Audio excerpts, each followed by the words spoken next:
4 brand new images have been unveiled for Jurassic World Rebirth, which show new characters, new locations, and even a vehicle. Entertainment Weekly have debuted a new exclusive look at the movie, which reveals heaps of information. Welcome back to Jurassic Outpost. Let's take a look. Hold on to your butts.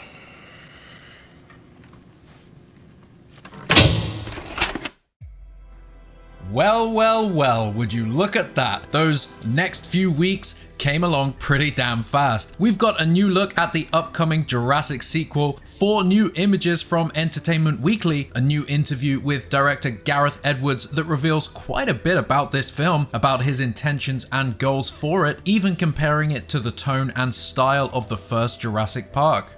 Before we jump into that interview, let's take a look and dissect these new images. First up, Jonathan Bailey, Baechir Sylvain to the left there, and Scarlett Johansson wade through a swamp in Thailand. The colors in this shot are just beautiful. The jungle, the costumes, it all just looks right. The trio look somewhat concerned as they head through the water. Behind Scarlett, you can see a prop, a large bag floating in the water with a light colored container on top. Perhaps this is for storing the DNA samples captured from the 3 most colossal creatures. You can also see Scarlett's gun on her back there. This is a really nice shot. While not a still from the movie itself, I hope the movie does end up with very similar colors to this because that warm feeling is straight up Jurassic Park. The next image shows us Zora Bennett and Dr. Henry Loomis together inside what we believe is one of the boats used in this movie. The container, that storage case that was behind ScarJo in the previous shot can be seen here, although a little glitching down there. We believe that this photo was edited most likely to bring Jonathan Bailey closer to ScarJo, or maybe another reason. It could be a combination of 2 shots and somebody overlooked this very obvious defect down here. Nonetheless, DMCE or perhaps OMCE on the container. Actually, I think that's OMC or DMC. It's tricky. The final letter there might actually be an arrow or something like that. DMC, Dinosaur Medicine Corp. I don't know. What are we saying? Anyway, the container, the case, it looks pretty secure. A digital screen on the front likely monitors and displays temperatures and other information about what's contained within, and also allows it to be unlocked. Below it on the desk, a map, potentially of the island. Behind them, a coffee machine. But this room is likely a common area on that boat we've seen from the filming in Malta. You can make out the same window here. Also, that OMC or perhaps DMC logo might be seen on the side of the boat as well. Zora and Henry look like they're in a deep discussion, something troubling perhaps, or discussing the mission that is ahead for them. ScarJo, not in her full wardrobe here, dressed down on the ship.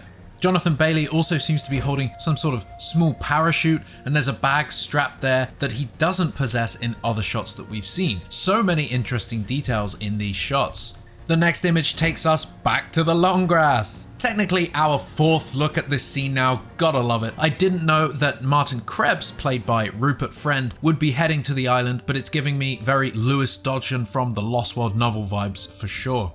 Martin Krebs is playing a pharmaceutical representative, likely funding or spearheading this mission. He stood next to Mahershala Ali with his beret and Baechir Sylvain, the very same Baechir Sylvain whose arm was unveiled in that Vanity Fair image.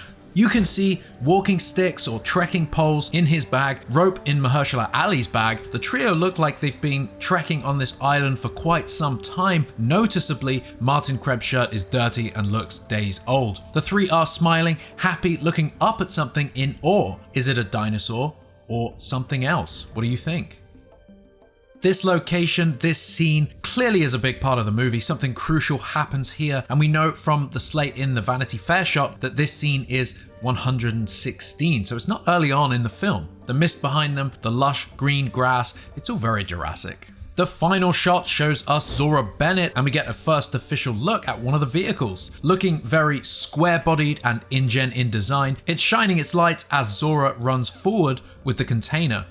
We get a look at her costume here. I would assume that this scene is later on in the movie as well. I don't know if this is just a little weird edit like in that second shot or something else, but in the top right there appears to be something dark crossing the screen. Could this be a dinosaur? Anyway, let's dive into this new information, this new interview with Gareth Edwards, and see what Entertainment Weekly unveils. How next Jurassic World sequel gives Dino franchise a rebirth, the beginning of a brand new chapter. It's a giant love letter to Steven Spielberg. Director Gareth Edwards tells EW of the Scarlett Johansson, Mahershala Ali, and Jonathan Bailey fronted film. To Gareth Edwards, the closest thing you can get to a real Skull Island on planet Earth is Thailand. The director of Godzilla and Rogue One, a Star Wars story, ferried Scarlett Johansson, Jonathan Bailey, Mahershala Ali, Rupert Friend, and the rest of his cast to shoot Jurassic World Rebirth in Southeast Asia. He describes the variety of geography as very primeval, which is what you want for a movie filled with dinosaurs. I'm allowed to say this now that we're on the other side of it, but we shot in rivers and these mangrove swamps. When we were scouting them, we saw poisonous water snakes, massive ones that we had to catch. We kept it quiet from the actors as they spent a whole day wading through the same area. And there were giant spiders that were poisonous and stuff on the edge of the trees. You just wouldn't point them out if you saw them. Just keep going.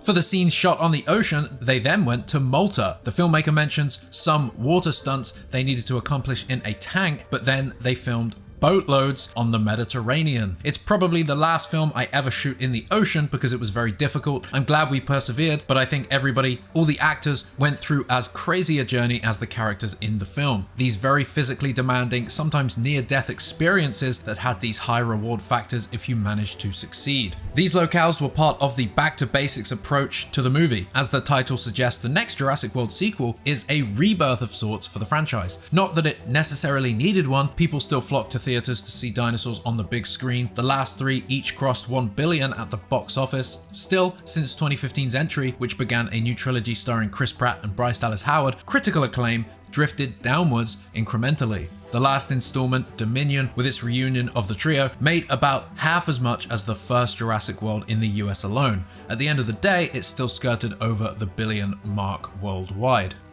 The team behind Rebirth hoped to recapture the magic of Steven Spielberg's 1993 classic with real filming locations, less blue screen, and a pretty simple but compelling story with fresh leads.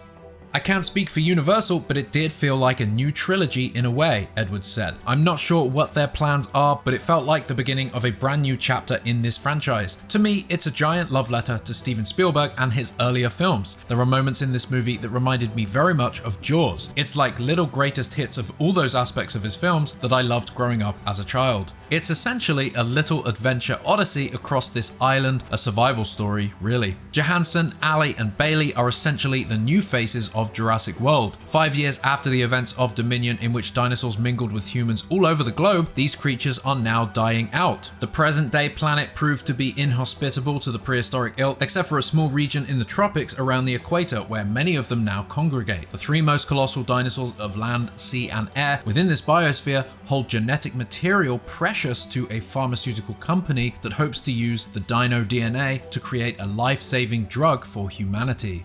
Zora Bennett, who Edwards describes as a special ops ex-CIA type, is contracted by said company to infiltrate the region and extract the DNA from these monoliths. She has a sibling-like bond with Duncan Kincaid, her most trusted ally who captains their team's ship. He's kind of like the Ahab of our movie, Edwards says. Bailey is the paleontologist, Dr. Henry Loomis. He's out of his depth in terms of the military element of the mission. He's very comfortable on digs and expeditions, but not the life and death risks that Kincaid and Zora are getting into. Edwards likens the trio's dynamic to Brody, Hooper, and Quint from Jaws, played in that 1975 Spielberg classic by Roy Scheider, Richard Dreyfuss, and Robert Shaw.